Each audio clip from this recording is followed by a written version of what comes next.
Mesdames, Messieurs, bonsoir et bienvenue dans cette nouvelle édition de la rédaction. On est le vendredi 27 novembre 2015. Voici tout de suite les titres qui seront développés dans ce journal. Près de 7500 personnes ont participé à la 9e édition de la marche pédestre d'Arta ce matin. Et dans les relations russo-turques, des mesures de rétorsion économique prises à l'encontre de la Turquie. C'était les titres. Merci à vous si vous nous rejoignez. La 9e édition du 10 km de la randonnée pédestre d'Arta s'est déroulée ce matin dans la région d'Arta et c'est sous l'égide du secrétariat d'État à la jeunesse et au sport de renommée internationale. Cette marche intitulée Africa Peace Walk c'est ce matin très tôt, sous une pluie fine, que des centaines de personnes ont pris part sous le brouillard à cette marche annuellement organisée depuis 2008. Y ont pris part le président de l'Assemblée nationale, plusieurs membres du gouvernement et des parlementaires. Le coup d'envoi a été donné par le secrétaire d'État à la jeunesse et au sport, Badoul Hassan, avec à ses côtés le président de l'Assemblée nationale, M. Mohamed Ali Hamed, le ministre du budget, Bodé Ahmed, et le préfet d'Arta, Abdullahi Darar Oukiye. Cette marche intitulée Africa Peace Walk est organisée dans le cadre de la promotion de la paix et a vu la participation des jeunes, des femmes ainsi que des ressortissants des nationalités étrangères vivant dans notre pays.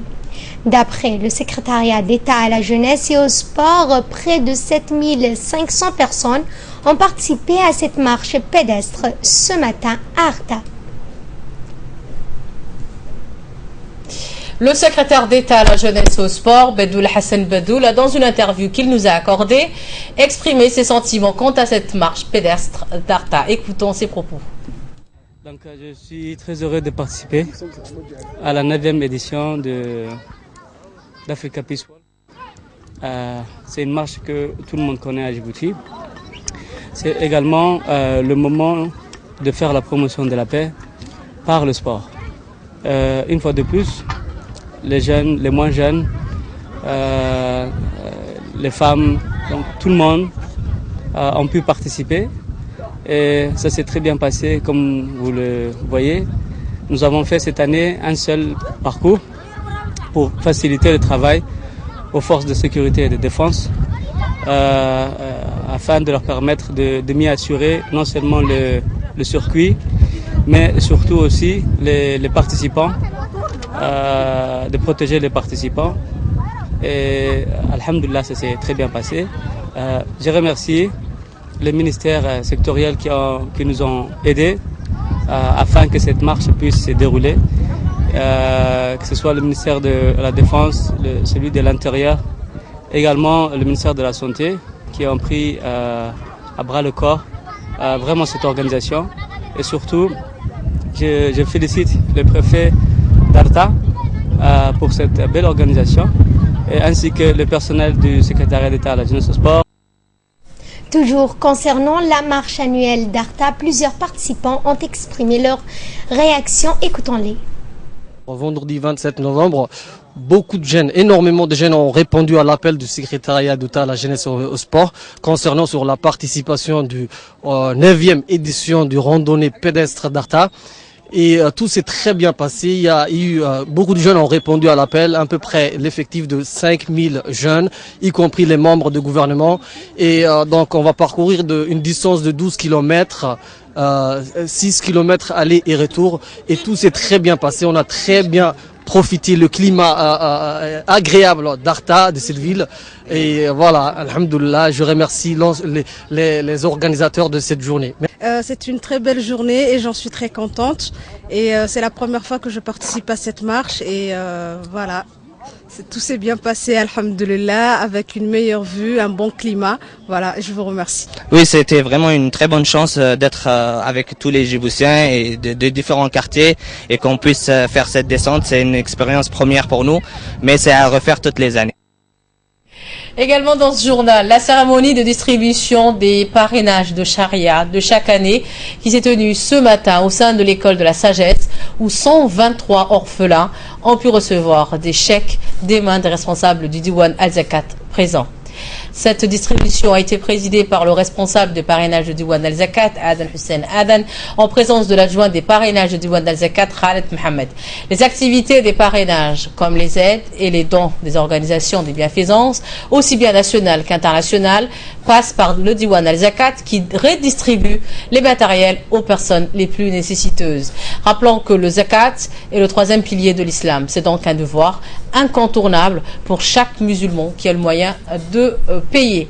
Cette année, la distribution est partagée en 5 catégories pour 123 orphelins selon leur état de vulnérabilité. Et dans la page sport de ce journal, le mini-tournoi comptant pour les Jeux arabes scolaires organisé par la chaîne de télévision satellitaire Al Jazeera s'est ouverte hier au Stade Gouled. Le coup d'envoi de ces Jeux de minime a été donné par le secrétaire général du MENFOP, Haroun Omar. Organisé dans les pays de la Ligue arabe, notre pays participera pour la première fois à cette compétition et ce sont des équipes de jeunes collégiens âgés de 11 ans issus de 8 collèges de la capitale des régions qui s'affronteront durant 3 jours au Stade Gouled pour une qualification à ces Jeux interscolaires. Au total, 8 établissements du moyen, à savoir Collège de Doglé, Gabot Karl, Charles Ficot, Arta 1, Yahya El Saïd, Ambouli, Fukuzawa et PK12 prennent part à ce tournoi. Les premiers matchs ont commencé à faire reconnaître les premiers demi-finalistes à ces Jeux, en l'occurrence les collèges de Gabotkar, Charefiko, Hayel Saïd et Fukuzawa. Ce mini-tournoi organisé dans le cadre des Jeux arabes interscolaires se poursuivront jusqu'à demain pour connaître le champion qui représentera notre pays au sein des pays arabes lors des phases finales qui se dérouleront à Doha. Le CRIPEN a abrité une formation sur la réforme de l'enseignement technique professionnel d'une semaine, assurée par un expert international, en l'occurrence Jean Labouze, inspecteur académique des mathématiques et des sciences dans l'enseignement technique et professionnel. La formation s'est tenue sous la houlette des hauts responsables du MENFOP qui ont pris part à l'ouverture de cet atelier. Ils ont précisé dans leurs interventions respectives l'importance de la formation qui doit aider à mener à son terme la réforme des baccalauréats professionnels. La formation en soi avait deux volets d'action. La première concernait le génie civil et le génie électrique et mécanique et ses variantes et des profils de sortie dans la phase professionnalisant dans les différents CAP et Bac Pro. Alors que la deuxième partie était destinée à l'ensemble des enseignants de mathématiques et de physique dans les filières professionnelles ainsi que les conseillers pédagogiques référents dans ces disciplines de mathématiques et de physique. Cette formation vise à accroître le niveau informationnel et la sensibilisation sur les différents enjeux techniques et pratiques de la nouvelle réforme de l'enseignement technique et professionnel ainsi que les Bac Pro. C'est un inspecteur de mathématiques et sciences de l'enseignement technique et professionnel. Voilà. Alors ça a commencé le samedi, prise de contact avec les enseignants. Ensuite, on a fait une formation dans plusieurs parties. Une fois, on a fait une partie sur le génie civil.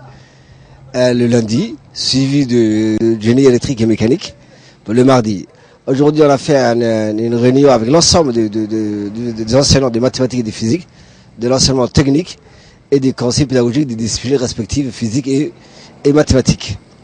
Voilà, c'était une formation pour sensibiliser les enseignants de la nouvelle réforme que nous attendons de l'enseignement technique et professionnel.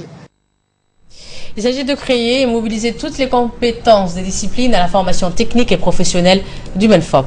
Pour les participants à cette formation qui a été d'un intérêt particulier, les uns et les autres ont apprécié la qualité de l'intervention de l'expert formateur et les différents échanges durant la durée de cet atelier. Et dans le sud du pays, notamment la région de l'Unité, où une cérémonie officielle de distribution des kits matériaux agricoles s'est déroulée ce matin au siège de la coopérative agricole de Mouloud. Cette cérémonie de distribution est organisée dans le cadre de la mise en œuvre des activités de la seconde phase du projet de renforcement des capacités managériales et productives des coopératives agro-pastorales, financée par l'Union européenne et mise en œuvre par l'ONG PLA en partenariat avec l'ACF et le ministère de l'Agriculture.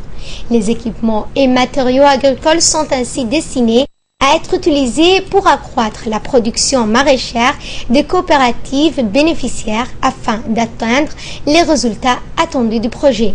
Il s'agit d'équipes d'irrigation goutte à goutte, des réservoirs d'eau distribués aux 28 bénéficiaires de la coopérative de Mouloud.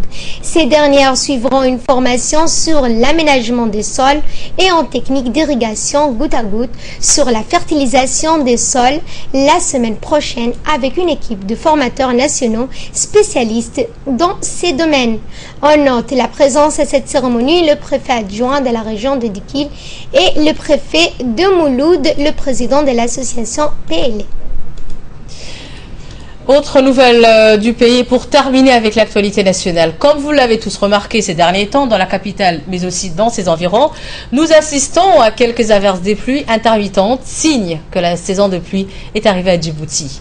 Après un été particulièrement sec combiné avec des sécheresses récurrentes, ces dernières années, l'arrivée de la saison de pluie est bien accueillie par la population djiboutienne, surtout dans les zones rurales. Dans la capitale, ces légères précipitations ont laissé quelques flaques d'eau sur les artères principaux, comme vous pouvez le voir sur ces images prises, tournées cet après-midi, au milieu d'après-midi. Et en ce qui fait la une de l'actualité internationale, Moscou passe aux représailles économiques contre Ankara. Après la perte de l'un de ses bombardiers abattus par l'aviation turque à la frontière syrienne, la Russie a annoncé hier des mesures de rétorsion économique contre la Turquie tout en excluant une riposte militaire. Les autorités mettent ainsi en doute la sincérité de l'engagement turc contre l'organisation de l'État islamique. La suite avec Mohamed Issa.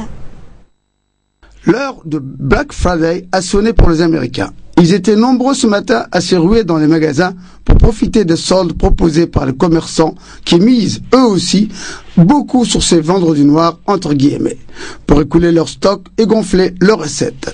Les emplettes se font aussi sur Internet, mais les détaillants offrent souvent plus de choix. Cette consommatrice ne regrette pas de s'être déplacée. Je cite, « Le produit que j'ai acheté n'était pas disponible en ligne. Il fallait venir dans ce magasin pour le trouver.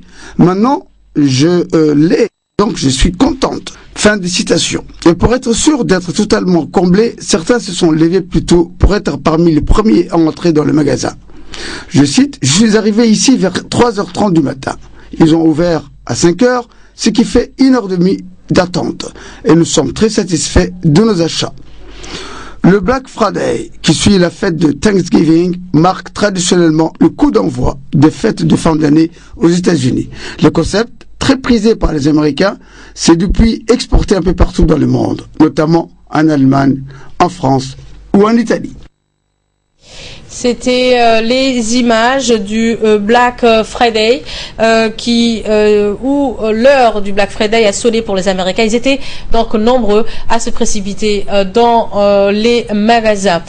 Et autre actualité internationale, le Royaume-Uni ne peut pas sous-traiter sa sécurité à d'autres pays. C'est en ces termes que le Premier ministre David Cameron a ouvert le débat au Parlement sur l'éventualité des frappes britanniques contre l'État islamique en Syrie.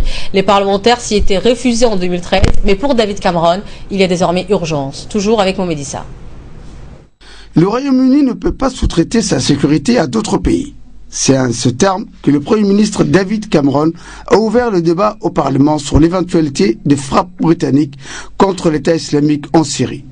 Le parlementaire s'y était refusé en 2013, mais pour David Cameron, il y a désormais urgence.